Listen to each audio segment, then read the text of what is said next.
All right, good morning, guys. Oh, man.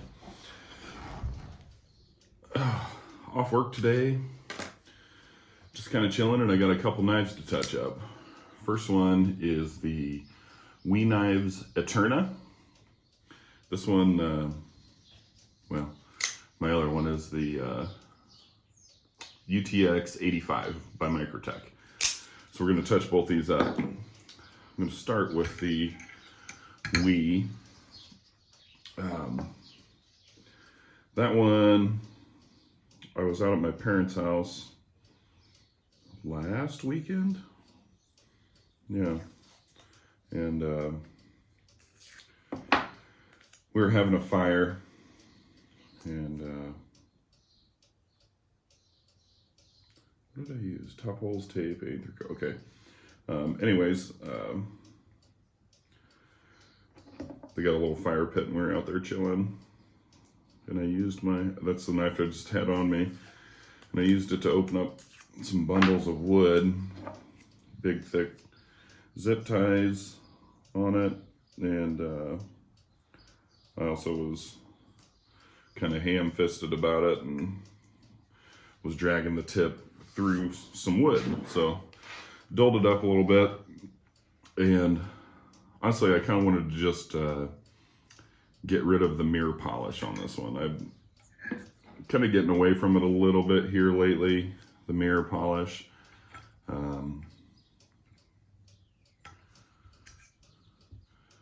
Just in favor of the kind of the high grit. And that's all the way up there. 8 3/4 is where I had this thing.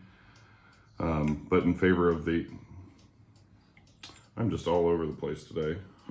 Got the shit in my wrong hand. Sorry, it's kind of early. But anyways, get rid of the mirror polish in favor of a nice high grit finish off the diamond stones. That's kind of where I've been wanting to be lately. So that's how we're gonna do this one, and the Microtech, as a matter of fact. Okay, so checking my notes, top holes, got tape on the blade, 8 3/4, and I have this one at 21.5 degrees. So let's get some diamond stones going on here. Luckily, these shouldn't take too long, just because, I mean, the edge damage isn't like significant on either one of these. They just kind of need a touch up. So it's not like I have to start very low in the grit progression, work my way all the way up through it. I get to start pretty high up the food chain there. Okay, let's get this tape off of here.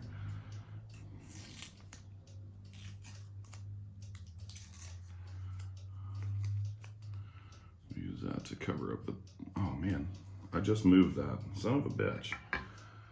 Am I sure that's 8 3/4? Yeah, see that? Didn't have it tight enough. Okay.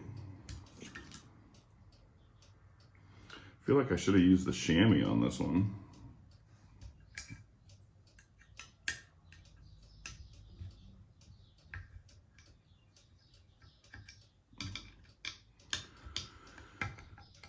There is a little bit of a flat on this blade, but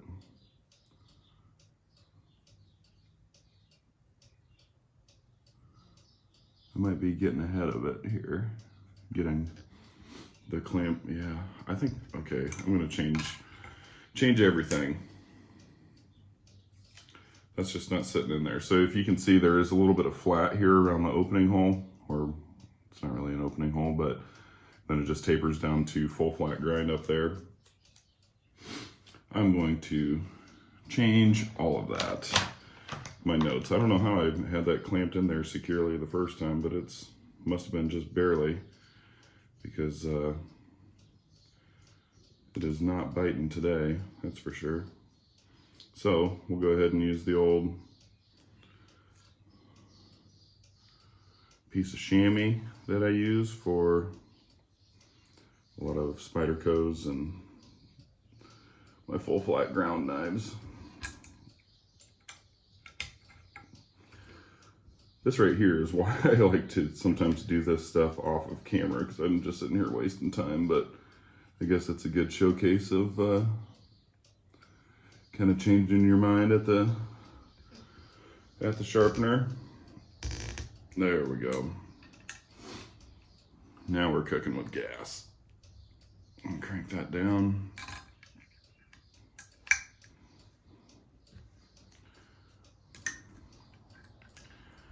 Okay, now I do have, I'm gonna go ahead and tape down the excess chamois over here so it's not just flapping in the breeze.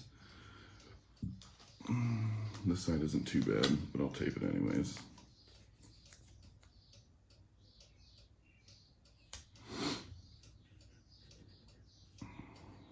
There we go. Much more secure.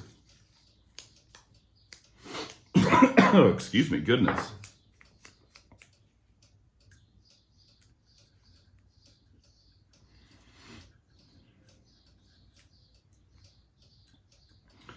All right. All right, we got a bunch of zeros on there, so that's a good thing. We'll go out. Let's see, I have a feeling we'll be way off. Yep, we're at 16.1 right there. And what am I trying to get to? 21.5. Had this one opened up pretty well. This one came with a pretty thin bevel all the way out there on the edge. And I actually really kind of like the way that really thin bevels look. So I wanted to maintain that.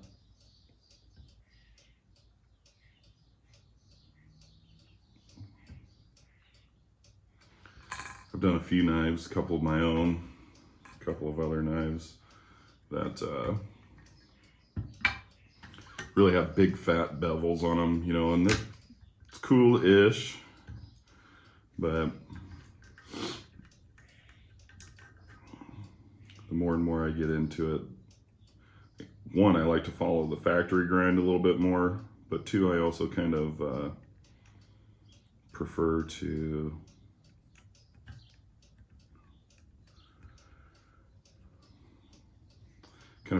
thinner bevels,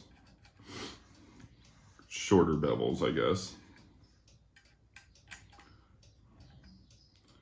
It's a little more understated, I think.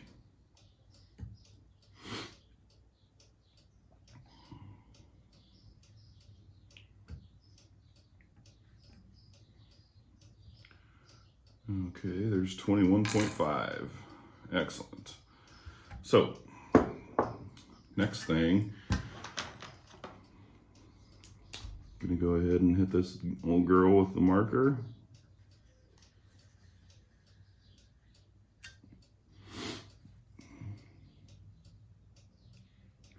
It's kind of dark in here still. It's hard to see on this side, but that's all right. Okay, let's see where we're at here.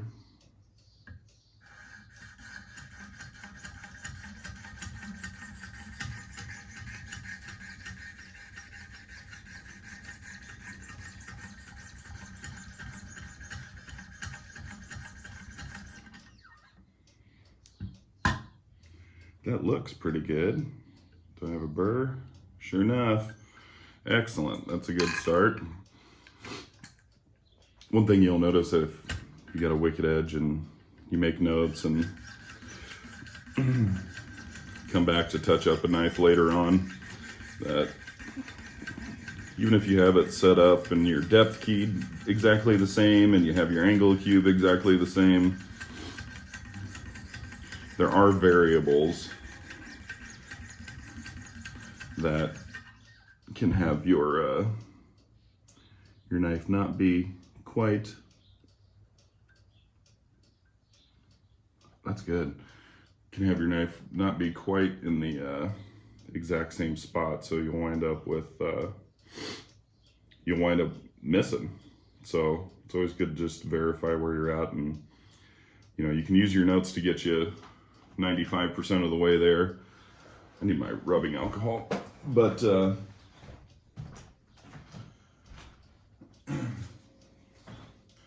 always just check to make sure that you got it just right, so you're not chasing and ruining bevels that you already have set when you just wanted to touch it up. But this one worked out good, so that was nice and easy.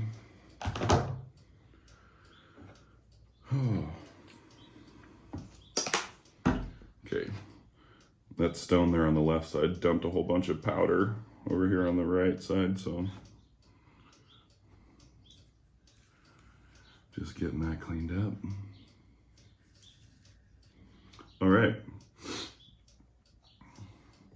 So yeah, this knife, I guess, is a little bit, let's see, the designer of this knife was recently in the news. I don't know how much you keep up on it or whatever. I just happened to see a video mentioning that Elijah Isham, who designed this knife, has passed away. And I saw a couple like, oh no, you know, we lost a, you know, great designer, you know, a nice inspiring guy, blah, blah, blah, blah, blah. You know, all these cheese dick, you know, things that people say when somebody passes away. And I kind of looked into it a little bit more. The dude was a complete dumb fuck. So, yeah, it's sad and unfortunate, I would say, that he passed away. But he was being a complete dumb fuck. And I'll just go ahead and say it, he deserved it. So what happened was, if you haven't looked into it, from what I have seen, the reports that I have read, like, you know, news articles and things like that, he was in the near Dayton, Ohio, driving down I-75. I think it was Moraine. I think Moraine's near Dayton. I used to live in Dayton, but I'm not super hip. I was only there for a little while, but anyways, I'm pretty sure Moraine's around there. Anyways, he was jammed down I-75.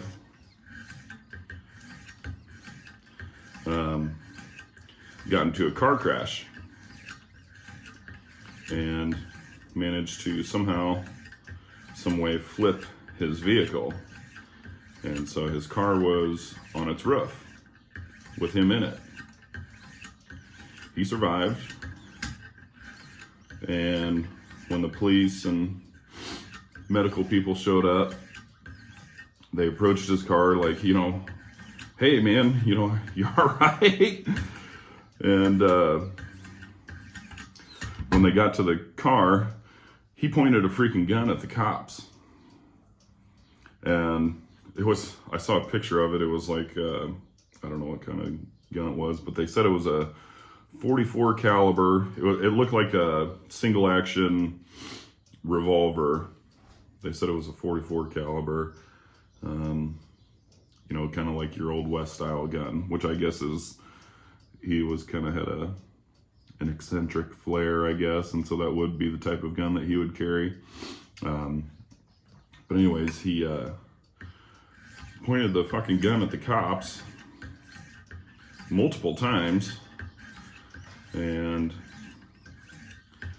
then the police told him over the next several minutes, according to the statements of the officers there and the body recordings and all that kind of stuff,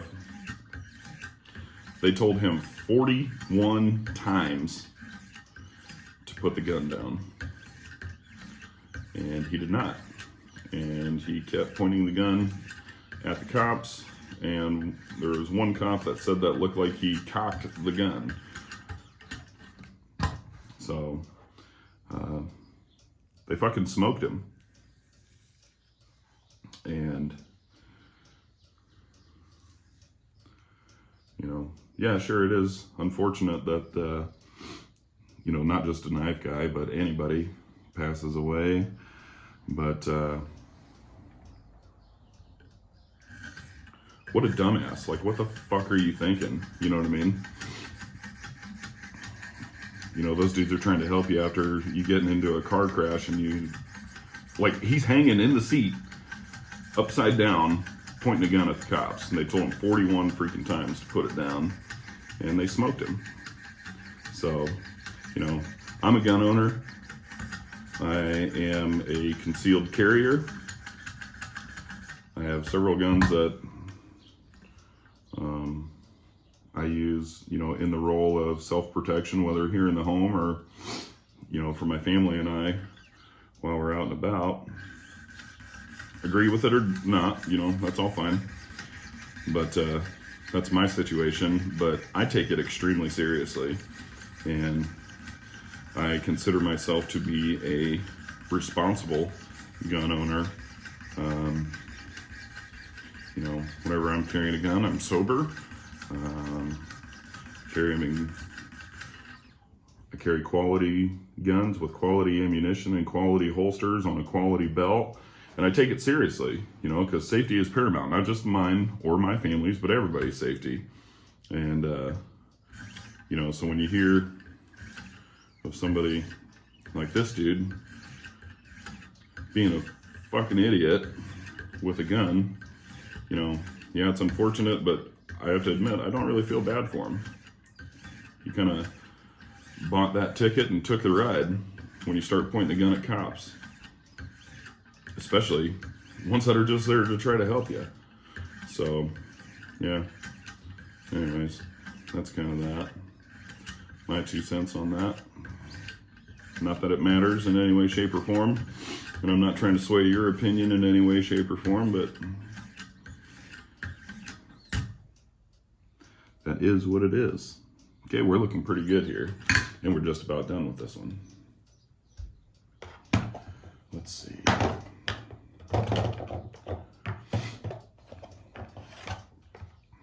Okay, the last step we're gonna do is the 3000 grit diamond stone. Did I wipe that? I'm not sure. But moving on. It's an interesting morning around here today. I am anxiously awaiting the mail because I have I'm sure probably some of you are tired of hearing about it already, but I have a new straight razor that is out for delivery today.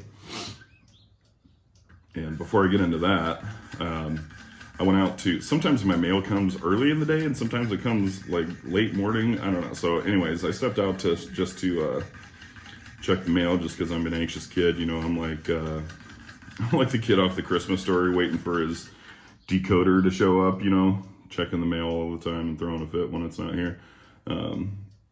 That's basically me today. But while I was out there checking the mail, this was like right before I started filming, there was a freaking fox just walking down the street. That's pretty exceptionally uncommon around here because I live in town. I live it's called the Quad Cities, and it's not like a major metropolitan area, and we're in the, you know, residential neighborhood. The town that I live in has like 50 or 60,000 people, and there's 3 other towns, well, several other towns. So anyways, but it's like pretty uncommon to see stuff like that. A fox rolling down the street, like he was like trotting down the sidewalk. It was awesome. And then he found some roadkill and just snatched it up out of the street and was sitting in the boulevard 2 houses down, just munching on, looked like a rabbit to me. That had been squashed up pretty hard. So, yeah, it was a full-grown adult red-tailed fox just cruising down the street and happened to find some breakfast. So, looks like his day started off pretty good.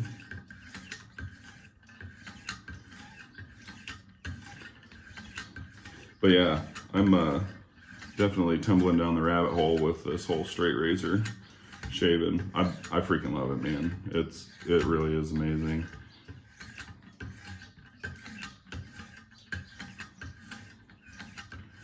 And I bought, so my first razor that I bought was a Dovo 5/8 round point. And then if you watch the other video about my previous video, yeah, my neighbor just was out talking with him, blah, blah, blah.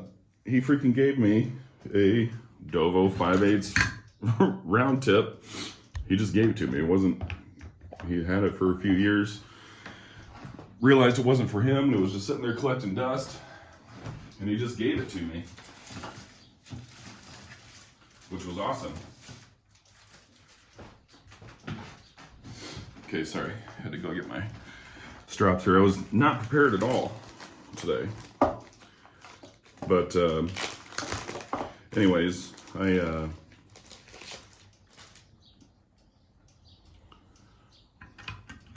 have been wanting to experiment with different brands of straight razors, but also different tips. So I have today that's supposed to be showing up, which might show up while we're here in the middle of the video. I'm gonna attempt to not butcher this, but it's a Aeterna, or as some Americans say it, a Aeterna.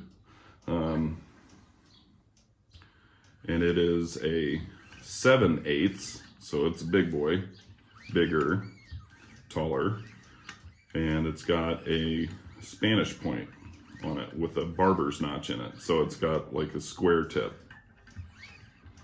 with a notch on it. And it's full polished, like high polished on both sides, and the blade is plain and unmarked, but it has, from what I understand, hand engravings on the spine of the blade. And oh man, I'm so freaking excited about it. So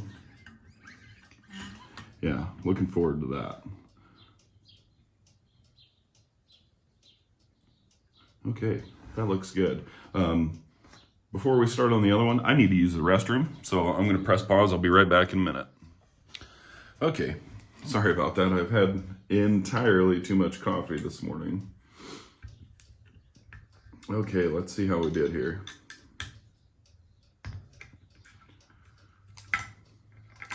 The chamois is definitely the way to go with this knife. As a matter of fact, I need to update my notes. I'm going to do that right now before I forget. All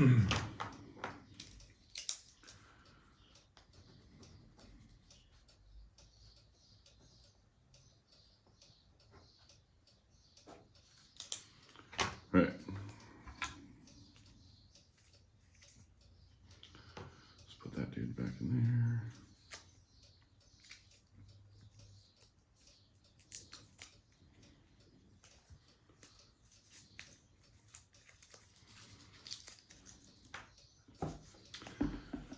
Clean her up just a touch.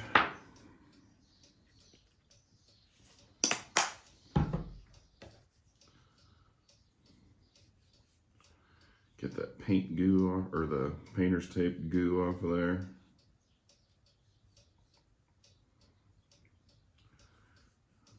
Looking good.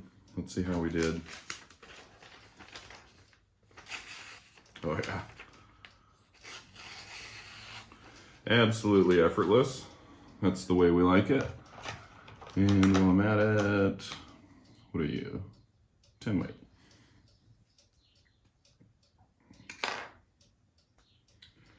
Gonna give her just a couple drops of oil here.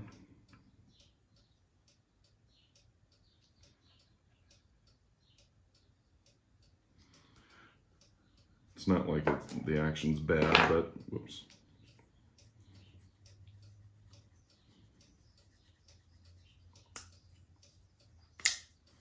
We'll just keep her nice and smooth. There we go. That's one knife down. Excellent.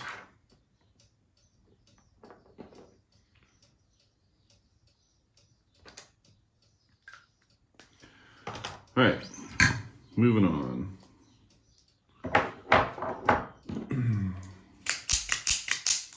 These things are so fun. Let's see.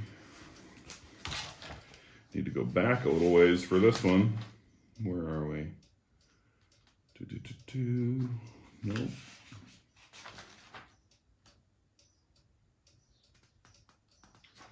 Nope. Nope.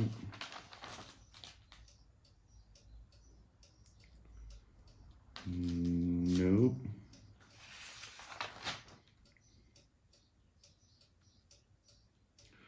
Microtech UTX-85 personal. All right.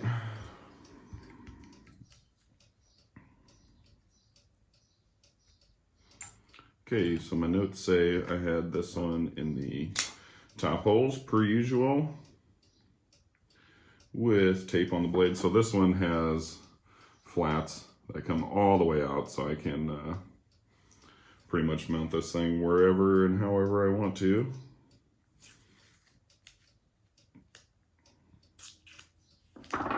Let's see, roughly where are you gonna be? What did I have it at? 8.5. About right there, so kind of out towards the end a little bit is where I need my tape.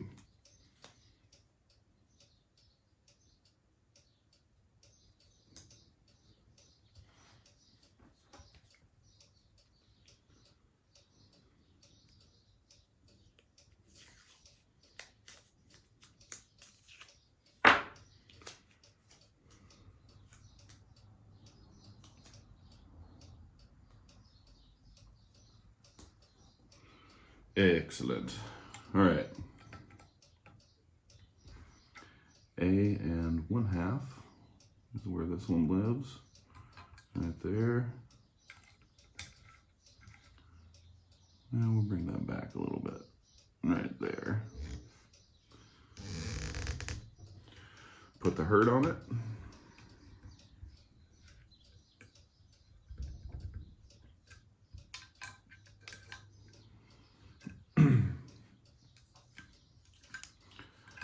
My wife had a freak out moment not too long ago. She carries this knife. Honestly, she carries this knife more than me.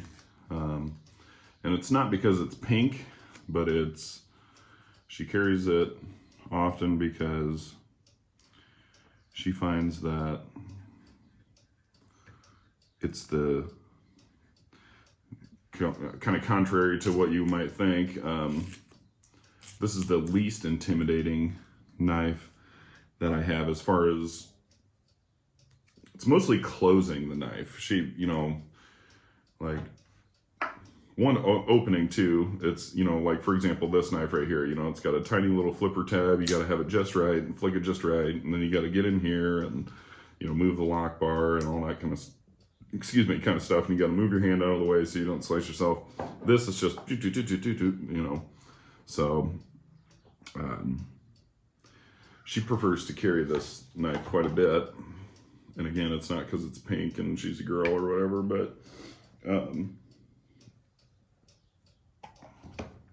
it's just ease of use for her. So anyways, that being said, she carries it all the time, which as a matter of fact, I need to probably clean this thing out a little bit today, the insides of it, and try to oil it up. What am I doing? 22.5 degrees is where I live on this one.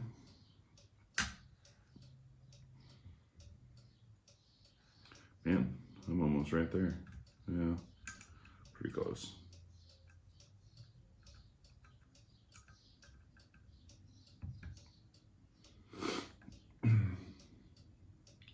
No, I just went the wrong way. Dumb.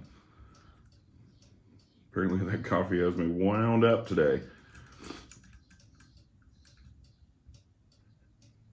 Okay.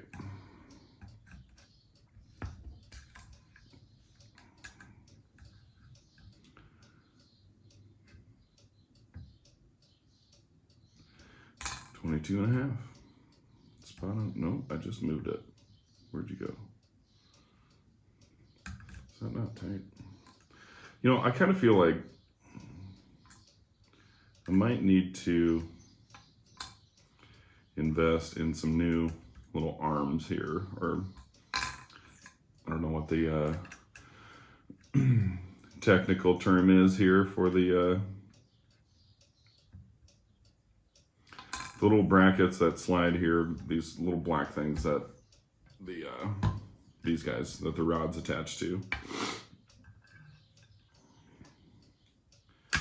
Kind of feel like I always just have to really crank on them to get them tight anymore. Like they're kind of getting a little bit wallered out, a little bit worn. And so sometimes it feels like they're kind of loose and floppy a little bit. So maybe I need to invest in some new ones. Maybe they're just getting a little worn or something, or not really sure.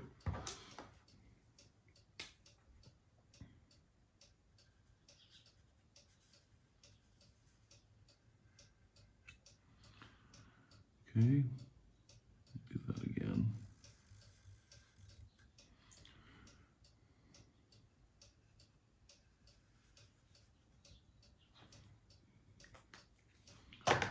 All right, let's see where we're at.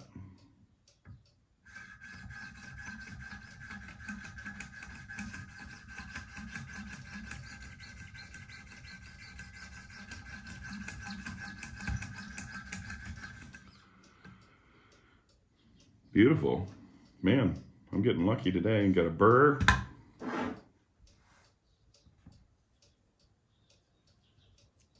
I really want to take my marker off, but I want that dust off of there.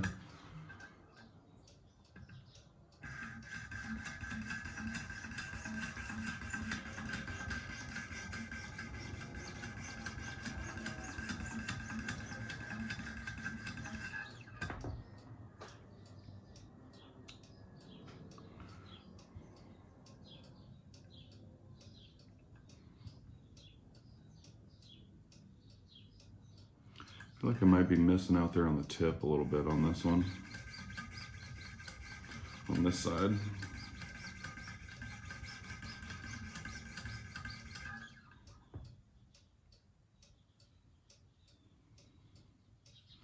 No, it's there. And it's just right. Okay. Whoa. Easy now. Perfect. Well, that was 2 easy knives. A lot of times, excuse me, I'll have to make just very minor little adjustments to get these things really dialed in, but got lucky twice today, which is uncommon, but a welcome change.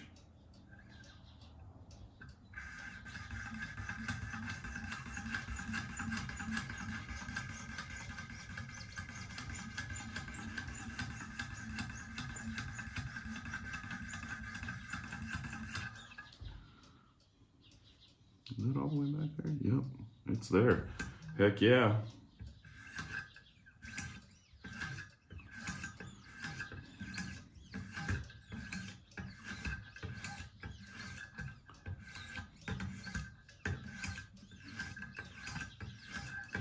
But yeah, anyways, my wife, she really likes these 85s.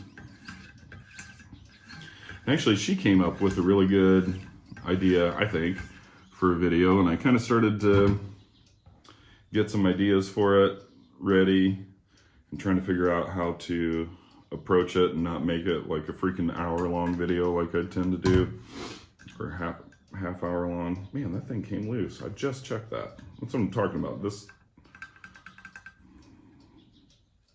sometimes I just feel like these things really are moving around on me quite a bit. But anyway, she came up with a good idea for a video, I think, and it was Well, the situation was last year for my birthday, she wanted to buy me a knife. You know, I'm a knife guy, whatever. But she had no idea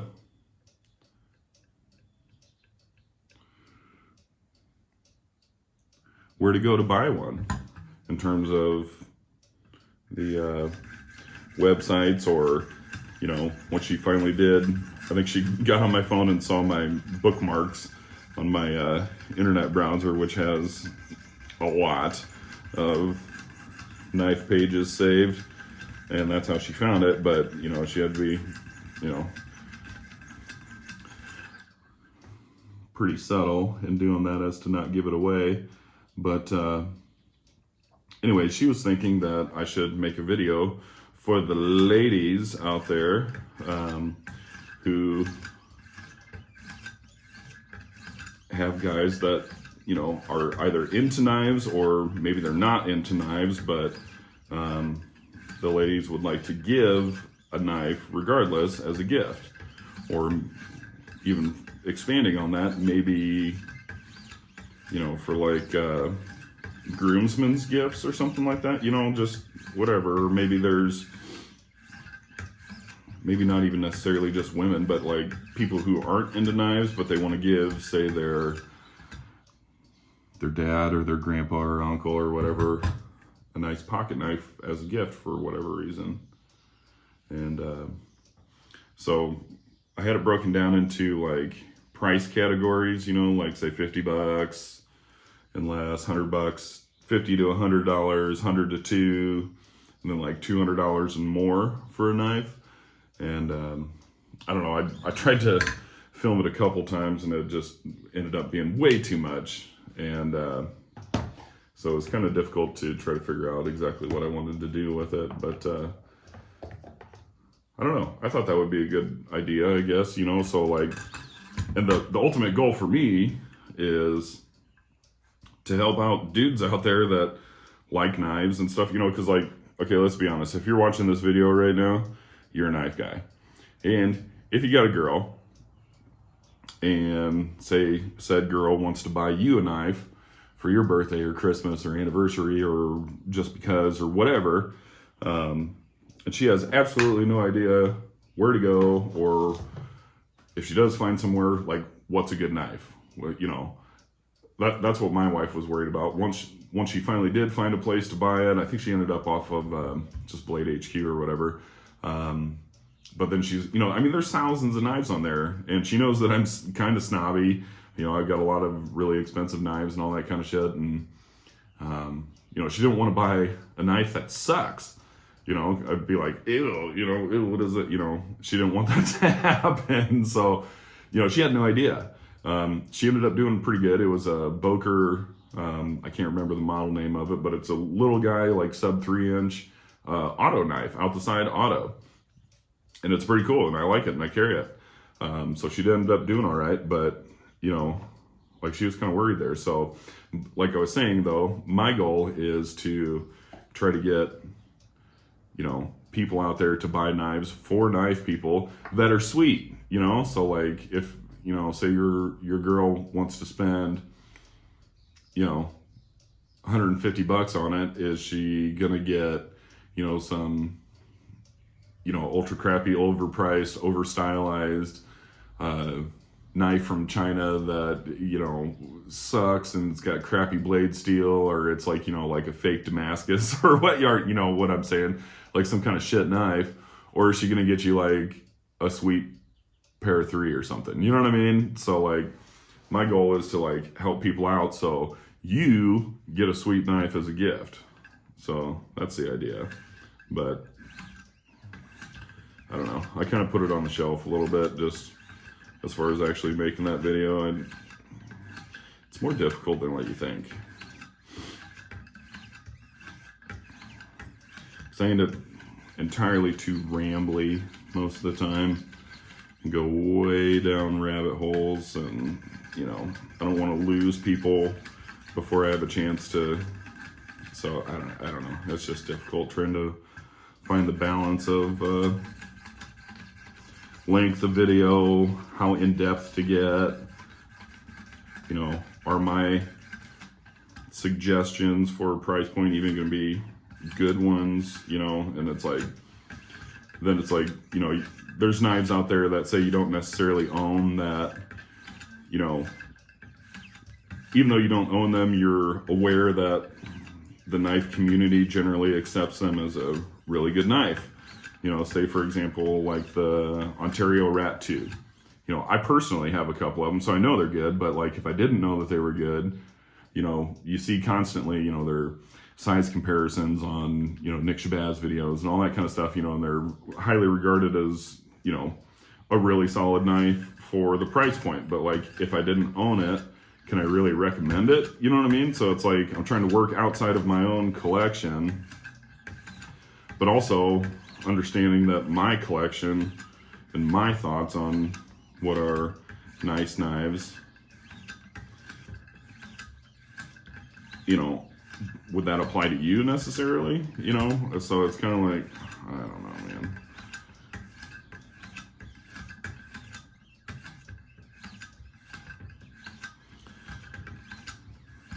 There's a lot of layers of thought that go into that have gone into that I haven't quite figured out yet. So, like I said, it's on the shelf, and I may or may not ever do the video. Who knows? Anyways, we're just about got this thing whipped. We're going to hit her with the strops here for just a second to take off any final burr on the edge. And we are done. And then hopefully the mailman shows up so I can bust out my new razor, give her a quick touch up on here, and go try to not cut myself.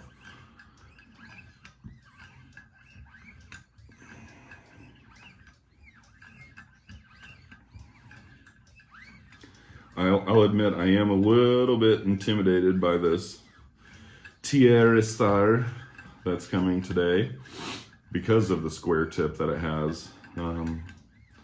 Both the Dovos that I have are round tips, and you know that's kind of about as friendly as you can be for as friendly as a straight razor can be in terms of, like, you know, just the tip being comfortable to use and less likely to cut you, you know, just with that round tip. This one is not a round tip, so it's like I can see the advantages of being able to use the entire tip, like up around your nose and on your upper lip and stuff. Oh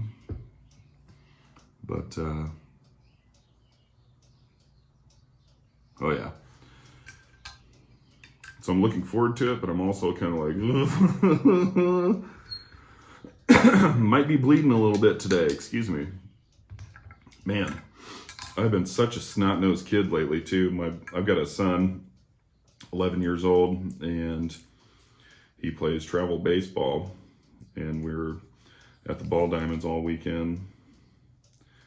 And on Sunday, you know, we're sitting up there kind of behind the plate or whatever, just off to the side. Man, we were eating the wind so bad, and it's been dry around here lately. And so the field was dusty, and so every single time a kid would come out and like knock the dirt off his cleats, or, you know, somebody'd slide into home, or just the wind would pick up. Man, we're just like chewing on dirt.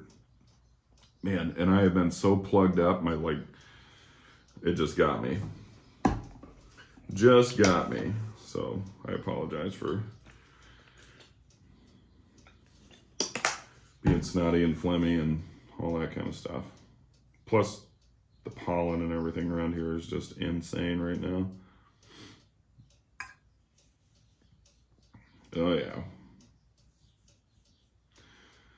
This is a good edge.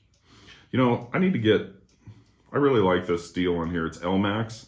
And I believe that this is the only knife that I have in L-Max steel. Hello, Cuckoo Clock. I do like it. Let's see how we did. Oh, like without even trying. Yep. I think there's a little bit of funk. There's a fuller right here. There's a little bit of funk in there, just pocket fuzz. I'm gonna go ahead and try to clean that up real quick. Actually, I'm gonna wait because I need to get in here and blow this out and clean it and all that kind of stuff. So, goodness, here we go. Anyways, I'm getting a dry throat from the pollen and dust and everything. So, damn. I'll see you guys next time. Later.